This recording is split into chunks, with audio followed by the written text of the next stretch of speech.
আল্লাহর নবী সাল্লাল্লাহু আলাইহি ওয়াসাল্লাম বলছিলেন, এই দুনিয়াতে যা কিছু আছে, পুরা দুনিয়াতে, তার মধ্যে আমার তিনটা জিনিস পছন্দ। কয়টা ভাই? এক নাম্বার সালাহ, এক নাম্বার নামাজ। এটা আমার চোখের শীতলতা। নামাজ দাঁড়ালে আমার হৃদয় শান্ত হয়, চোখ ঠান্ডা হয়ে যায়।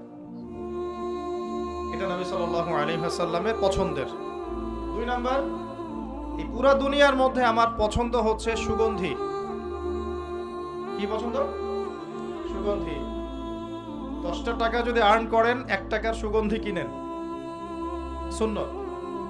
সুগন্ধি সাথে রাখতে হয়, ব্যবহার করতে হয়, মনটাও ভালো থাকবে।